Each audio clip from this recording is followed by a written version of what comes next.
આ વાર્તા સાંભળીને તમારા હોશ ઉડી જશે જ્યારે એક છોકરાની સગી બહેન તેના ઘરના બાથરૂમમાં નહાતી હોય છે ત્યારે તેનો પોતાનો ભાઈ તેને ગુપ્ત રીતે જોઈ રહ્યો હોય છે। બાથરૂમનો દરવાજો જૂનો હોવાને કારણે તેનું થોડું લાકડું ઘસાઈ ગયું હતું, જેના કારણે છોકરો લાકડાને વધારે ઘસીને તેમાંથી કાણું બનાવે છે અને તે કાણામાંથી તે તેની બહેનને નહાતી જોવે છે। આ બધું ચાલતા મહિના વીતી ગયા અને બહેનને ખ્યાલ ન હતો કે તેનો પોતાનો ભાઈ તેને છુપી રીતે જોઈ રહ્યો છે। છોકરીનું નામ કિંજલ અને છોકરાનું નામ મનીષ હતું। કિંજલ દેખાવમાં ખૂબ જ સુંદર હતી અને તેની ખૂબ જ સારી ફિગર હતી, જે કોઈને પણ તેની તરફ આકર્ષિત કરતી હતી। હવે જ્યારે તેનો ભાઈ તેને નહાતી જોવે છે ત્યારે તે તેના માટે વધુ બેચેન બની જાય છે। તેથી હવે મનીષે મનમાં પ્લાન બનાવવા માંડ્યા કે કોઈપણ રીતે એકવાર તે તેની બહેન સાથે સંબંધ સ્થાપિત કરી લે, પછી તેને માનસિક શાંતિ મળશે। પરંતુ તે સંબંધમાં તેની બહેન હોવાથી તે તેની સાથે આ રીતે સીધી વાત કરી શકતો ન હતો। તેને એક વાતનો ડર હતો કે જો મેં મારી બહેનને કંઈ કહ્યું તો તે મારાથી ગુસ્સે થઈ શકે છે અથવા તે મમ્મી પપ્પાને કહી શકે છે, જેના કારણે તેનું અપમાન થશે અને સજા પણ મળશે। તેથી હવે મનીષે એક પ્લાન બનાવવાનું શરૂ કર્યું અને તેણે એવો પ્લાન બનાવ્યો કે તમે બધા સાંભળીને ચોંકી જશો કે એક ભાઈ તેની બહેન સાથે પણ આવી ઘટના કરી શકે છે। આવી યોજના બનાવીને વ્યક્તિ પોતાની બહેનને ફસાવીને તેની સાથે સંબંધ સ્થાપિત કરી શકે છે। તમે જાતે જ વિચારવા મજબૂર થઈ જશો કે આ દુનિયામાં એવા લોકો રહે છે જે પોતાની બહેનને છોડતા નથી અને બહેન પણ તેમને તક આપી જ દે છે। મનીષે તેની મોટી બહેન કિંજલને રોજ છુપાઈને જોતો હતો। કિંજલને આ વાતની જાણ ન હતી। હવે મનીષે આ પ્લાન પર કામ કરી રહ્યો હતો। તે એ યોજના હતી કે મનીષે તેના ફોનમાંથી એક છોકરીના નામની ફેક આઈડી બનાવી તેના પર છોકરીનો ફોટો લગાવી આઈડી બનાવવાનું શરૂ કર્યું। પછી તેની જ બહેનને ફ્રેન્ડ રિક્વેસ્ટ મોકલી। જ્યારે કિંજલ તેના ફોન પર એક છોકરીની ફ્રેન્ડ રિક્વેસ્ટ જોવે છે ત્યારે તે તેનો સ્વીકાર કરે છે। હવે ફ્રેન્ડ રિક્વેસ્ટ સ્વીકારી લેવામાં આવી તો મનીષનું કામ તો વધુ સરળ બની ગયું હતું। આ દરમિયાન મનીષે વિનંતી મોકલી હતી ત્યારે તે તેની બહેન સાથે નજીકતા વધારવામાં હતો। તે તેની પાસે બેસતો, હસતો અને મજાક કરતો અને જો કિંજલ ક્યાંક બેઠી હશે તો તે જાણી જોઈને તેની નજીક બેસવાનો શ્રેષ્ઠ પ્રયાસ કરતો। મનીષના વર્તનમાં ઘણો બદલાવ આવ્યો હતો। કિંજલ પણ આ જોઈ રહી હતી કારણ કે મનીષે તેની સાથે મજાક કરવાનું શરૂ કરી દીધું હતું। તેની પાસે જઈને તે અટકી જ હતો। કિંજલને પણ લાગવા માંડ્યું કે કદાચ તેનો ભાઈ તેની પાસેથી કંઈક બીજું ઈચ્છે છે। એક દિવસ મનીષે કિંજલને કહેવાનું શરૂ કર્યું કે દીદી, તમારો કોઈ જસ્ટ ફ્રેન્ડ તો હશે? તો કિંજલ કહેવા લાગી, નહીં, મારો કોઈ ફ્રેન્ડ નથી અને મને આમાં કોઈ રસ પણ નથી। હું આ પ્રકારની છોકરી નથી। મને આવા કોઈ કામમાં કોઈ રસ નથી। જેમાં હૃદય આનંદથી છલકાવા લાગ્યો।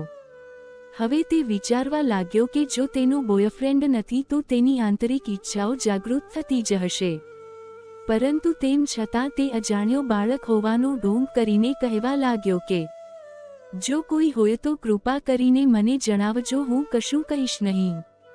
તમે મને તમારો શ્રેષ્ઠ મિત્ર બનાવી શકો છો। તમારો શ્રેષ્ઠ મિત્ર હોવાને કારણે તમે મને કહી શકો છો। આ સમયે એવું ન વિચારો કે હું તમારો ભાઈ છું, તમે મને તમારો મિત્ર ગણો। કિંજલે કહ્યું, ના, મારો કોઈ બોયફ્રેન્ડ નથી અને મેં આ પ્રકારનું કામ ક્યારેય કર્યું નથી અને કરીશ પણ નહીં। હવે મનીષ તેના પ્લાનિંગમાં વ્યસ્ત હતો અને હવે તેને છોકરીના આઈડીથી કિંજલને મેસેજ કરવાનું શરૂ કર્યું। હવે તે છોકરીનો મેસેજ આવ્યો હતો એટલે કિંજલે પણ મેસેજનો જવાબ આપ્યો, પરંતુ કિંજલને ખબર ન હતી કે તેનો પોતાનો ભાઈ જ છોકરી હોવાનો ઢોંગ કરીને તેની સાથે વાત કરી રહ્યો છે અને ભવિષ્યમાં તેની સાથે શું થવાનું છે। છોકરી બની કિંજલ સાથે વાત કરતી વખતે મનીષે કહ્યું કે શું તારો કોઈ બોયફ્રેન્ડ છે? તો કિંજલે ના પાડી અને કહ્યું કે મને આ બધામાં રસ નથી। ત્યારે મનીષ કહે છે કે તું બોયફ્રેન્ડ બનાવી લે અને પછી તમારે તેની સાથે સંબંધ સ્થાપિત કરવાનો પ્રયાસ કરવો જોઈએ। આમાં તને ખૂબ સારું લાગશે અને ખૂબ આનંદ થશે। અને તેના મનમાં મૂંઝવણ ઊભી કરવા માટે મનીષે એમ પણ કહ્યું કે હું તો મારા ભાઈ સાથે ખૂબ જ એન્જોય કરું છું. જ્યારે પણ મને એવું લાગે ત્યારે હું મારા ભાઈને બોલાવું છું અને અમે બંને ભાઈ બહેન સાથે મળીને એકબીજા સાથે સંબંધ સ્થાપિત કરીએ છીએ. જ્યારે કિંજલને આ વાત સાંભળી તો તેણે પૂછ્યું, શું તમે તમારા ભાઈ સાથે આ બધું કરો છો? તો મનીષ છોકરી બનીને કહ્યું કે હા, હું મારા ભાઈ સાથે જ આનંદ કરું છું. મને બહારના કોઈ છોકરા પર વિશ્વાસ નથી. કોણ જાણે ક્યારે કોઈ ચીટ નીકળે, તેથી જ મેં મારા ભાઈને મારો ફ્રેન્ડ બનાવ્યો છે અને હું તેની સાથે ખૂબ એન્જોય કરું છું અને અમે એકબીજા સાથે આનંદ કરીએ છીએ અને આ રીતે અમારા જીવનનો આનંદ માણીએ છીએ. કહેવાય છે ને મિત્રો, જો કોઈને ચડાવવા વાળું મળી જાય અથવા કોઈને સાથી મળે તો વ્યક્તિના મગજમાં કેટલીક ખરાબ બાબતો આવવા લાગે છે. હવે કિંજલના મનમાં પણ આવા વિચારો આવવા લાગ્યા. તે પણ આ વિચારવા લાગી કે જો તે છોકરી તેના ભાઈ સાથે આ બધું કરી શકતી હોય તો હું પણ મારા ભાઈ સાથે આવો સંબંધ રાખવાની કોશિશ કેમ ન કરું? પરંતુ તેના ભાઈને આ વાત કરવાની તેનામાં હિંમત નથી. તેથી કિંજલ તેના ભાઈ સાથે અલગ વર્તન કરવા લાગી અને તેનું બદલાયેલું વર્તન જોઈને મનીષના મનમાં પણ લાડુ ફૂટવા લાગ્યા હતા. તે સમજી ગયો હતો કે મેં જે કહ્યું તેની તેના પર અસર થઈ ગઈ છે. કિંજલ પણ મનીષ પાસે આવતી અને તેની સાથે સરસ વાતો કરતી. તે તેની સાથે મજાક કરવા લાગી. બંને લોકો એકબીજા સાથે ખૂબ નજીકથી વાત કરવા લાગી. હવે કિંજલના મનમાં પણ ઘણું બધું ચાલતું હતું કે મનીષના મગજમાં બધું પહેલેથી જ આયોજન કરેલું હતું. એક દિવસ અચાનક વરસાદ પડ્યો. કિંજલ સુકાયેલા કપડાં લેવા ટેરેસ પર દોડી ગઈ અને જ્યારે તે ટેરેસ પર પહોંચી ત્યારે તેણે બધા કપડાં ઉતારી લીધા હતા. પરંતુ એક કપડું દોરડા પર અટવાઈ ગયું હતું. દોરડું ઊંચું હોવાથી આશા સખ્ત પ્રયાસ કરી રહી હતી પણ તે કપડું ઉતર્યું નહીં. તેથી તેને તેના ભાઈને કહ્યું. જ્યારે મનીષ ઝડપથી ટેરેસ પર પહોંચી ગયો ત્યારે કિંજલ તેને કહ્યું કે આ કપડું વાયર પર અટવાઈ ગયું છે, જરા બહાર કાઢી આપ. તો મનીષ કહેવા લાગ્યો, હું તને મારા ખોળામાં ઉપાડી લઈશ અને તું તે કપડું ઉતારી લે. પછી મનીષે તક જોઈને ઝડપથી તેની બહેનને ઉપાડી લીધી અને કિંજલે તે કપડાને વાયરમાંથી કાઢી નાખ્યું. હવે આ બંને ભાઈ બહેન એકબીજાની ખૂબ જ નજીક હતા. પછી મનીષ આશાને અહીંયા ત્યાં સ્પર્શ કરવા લાગી અને તેની સાથે મજાક કરવા લાગ્યો. કિંજલ પણ કોઈ વિરોધ કરતી ન હતી. તેણે પણ મનીષનો પૂરો સાથ આપ્યો અને વરસાદમાં છત પર બે ભાઈ બહેન વચ્ચે જે ન થવું જોઈએ તે બધું થયું. મિત્રો, હવે આ બે ભાઈ અને બહેન વચ્ચે આ ગંદી રમત શરૂ થઈ ગઈ. ત્યારે ખેલ બંધ થવાનો તો ન જ હતો. હવે આ બંને ભાઈ બહેનને જ્યારે પણ મોકો મળે ત્યારે એકબીજા એન્જોય કરતા રહેતા. હવે આ બધું ચાલતા 4 મહિના વીતી ગયા અને 4 મહિના પછી કિંજલને ખબર પડી કે તે ગર્ભવતી છે અને તેના ગર્ભમાં તેના ભાઈનું જ બાળક ઉછળી રહ્યું છે. આ સાંભળીને મનીષના પગ નીચેથી જમીન સરકી ગઈ. તે ડરી જાય છે. તેને લાગવા માંડે છે કે જો તેના માતા પિતાને આ વાતની જાણ થશે તો તેને ખૂબ મારશે અને જો આ વાત સમાજમાં જાહેર થશે તો તેની ખૂબ જ ખરાબ પ્રતિષ્ઠા થશે.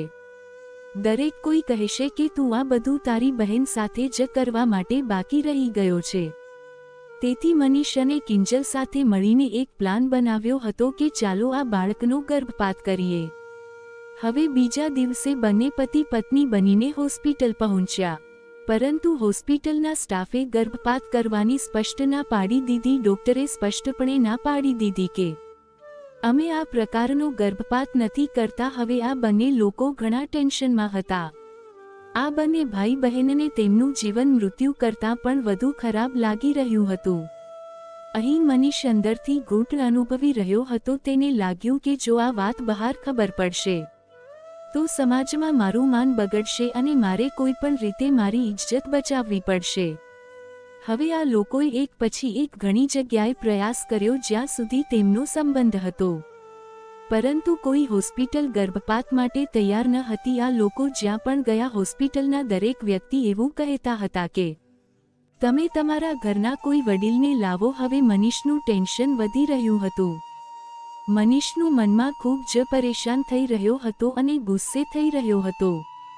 પછી જીગરે એક પ્લાન બનાવ્યું અને તેની બહેનને કહ્યું કે કાલે તમે મારી સાથે નવી જગ્યાએ આવો. ત્યાં હું તને મારી સાથે લઈ જઈશ જ્યાં તમારું ગર્ભપાત પણ થશે અને અમે આ સમસ્યામાંથી સરળતાથી છુટકારો મેળવીશું. તેથી બીજા દિવસે કિંજલ કોલેજ જવાનું કહીને ઘરેથી નીકળી હતી. થોડા સમય પછી જીગર પણ કોલેજ છોડીને જતી તો રહ્યો. થોડી દૂર ગયા પછી બંને ભાઈ બહેન મળ્યા. જ્યારે કિંજલ આવી તો મનીષે તેને મોટરસાયકલ પર બેસાડી અને તેને જંગલ તરફ લઈ જવા લાગ્યો. જ્યારે તે જંગલ તરફ જઈ રહ્યો હતો ત્યારે આશા તેને પૂછવા લાગી કે આ રસ્તો જંગલ તરફ જાય છે તો આપણે ક્યાં જઈ રહ્યા છીએ? તો મનીષે કહ્યું કે ચિંતા ન કર, ત્યાં એક હોસ્પિટલ છે. તે થોડું નાનું છે અને આ જંગલ પાર કરીને અમે એક દવાખાને જશું અને ત્યાં જ હું તારું ગર્ભપાત કરાવીશ. આશા પણ બાઇક પર આરામથી બેઠી હતી. હવે એ લોકો જંગલની વચ્ચે હતા. જીગર તેની મોટરસાયકલ રોકે છે અને કિંજલને કહે છે કે નીચે ઉતરો, ડોક્ટર આ સાહેબ અહીં આવવાના છે. તે આપણને વધુ આગળ લઈ જશે. કિંજલ અને મનીષ ત્યાં બેઠા હતા અને પછી મનીષે કહેવાનું શરૂ કર્યું કે હવે તો ગર્ભપાત તો થવાનું જ છે, તો હજુ એકવાર એન્જોય કરી લઈએ. તો કિંજલે ના પાડી. તે કહેવા લાગી કે અત્યારે આપણે આટલી મોટી સમસ્યાનો સામનો કરી રહ્યા છીએ અને તારે એન્જોય કરવો છે. અત્યારે બધું બહાર બરાબર નથી. પણ જ્યારે મનીષે જીદ કરવાનું શરૂ કર્યું ત્યારે તેને તેની જીત સ્વીકારી લીધી અને આ બંને ભાઈ બહેન જંગલમાં શરૂ થઈ ગયા એન્જોય સમયે. મનીષે એક વસ્તુ કાઢી અને કિંજલના માથા પર વાર કર્યો. કિંજલ ત્યાં ઢેર થઈ ગઈ. પછી મનીષે કિંજલના મૃતદેહને ત્યાં જ દફનાવ્યો અને ત્યાંથી સીધો તેના ઘરે આવ્યો અને ચૂપચાપ બેસી ગયો. એવી રીતે જાણે કશું બન્યું જ ન હોય એમ જીવવા લાગ્યું. પછી જ્યારે કોલેજનો સમય પૂરો થયો અને આશા ઘરે ન આવી તો તેના માતા પિતાએ મનીષને પૂછ્યું કે તે કિંજલને જોઈ છે? શું તારી કિંજલ સાથે કોઈ વાતચીત થઈ છે? કિંજલ હજુ સુધી કેમ નથી આવી? ધીમે ધીમે દિવસ વીતતો ગયો અને આખી રાત પણ વીતી ગઈ. જ્યારે આશાનો કોઈ પતો ન લાગ્યો ત્યારે બીજા દિવસે આશાના માતા પિતા પોલીસ પાસે પહોંચી અને પોલીસમાં ફરિયાદ નોંધાવી. તો પોલીસે પોતાની રીતે આશાની તપાસ શરૂ કરી. પોલીસ કિંજલની કોલેજમાં ગઈ અને પૂછપરછ કરી. ત્યાં તેમને જાણવા મળ્યું કે તે દિવસે તે કોલેજમાં આવી ન હતી. બીજી તરફ પોલીસની નજરમાં બધા શંકાસ્પદ હોય છે. જ્યારે પોલીસે મનીષના કોલેજમાં જઈને પૂછપરછ કરી તો ખબર પડી કે તે દિવસે મનીષ પણ કોલેજ આવ્યો ન હતો. પછી મનીષને પૂછવામાં આવ્યું કે તે દિવસે ક્યાં ગયો હતો અને મનીષે કહ્યું કે હું કોલેજ ગયો પણ પાછો આવી ગયો હતો, હું કોલેજની અંદર ન ગયો. તેથી પોલીસે પણ વિચાર્યું કે કદાચ તે આમાં સામેલ નથી. ઘણો સમય વીતી ગયો પરંતુ હજુ સુધી કેસ કોઈ નિષ્કર્ષ પર પહોંચ્યો ન હતો અને મનીષના સૌથી જૂના સોશિયલ મીડિયા એકાઉન્ટની તપાસ કરવામાં આવી. તેના આઈપી એડ્રેસ પરથી મનીષને શોધી કાઢવામાં આવ્યું કે આ આઈપી મનીષ ચલાવતો હતો અને મનીષ જ તેની બહેન સાથે સોશિયલ મીડિયા દ્વારા આ રીતે વાત કરતો હતો. પોલીસે મનીષની ધરપકડ કરી હતી. તેની ધરપકડ કર્યા બાદ જ્યારે પોલીસે તેની પોતાની રીતે પૂછપરછ કરી અને કડક કાર્યવાહી કરી તો મનીષે આખી વાત કહી અને તેના માતા પિતાના પગ નીચેથી જમીન સરકી ગઈ કે તેના સગા દીકરી દીકરો એકબીજા સાથે આવી હરકતો કરતા હતા અને જ્યારે બહેન ગર્ભવતી થઈ ત્યારે સગા ભાઈએ તેની સાથે આવું કર્યું. તો મિત્રો, આ વાર્તા કહેવાનો હેતુ કોઈની ભાવનાને ઠેસ પહોંચાડવાનો નથી. આ વાર્તા સમાજમાં એક શૈક્ષણિક સંદેશ છે. લોકોમાં જાગૃતિ ફેલાય તે માટે સમાજને જાગૃત કરવા છે.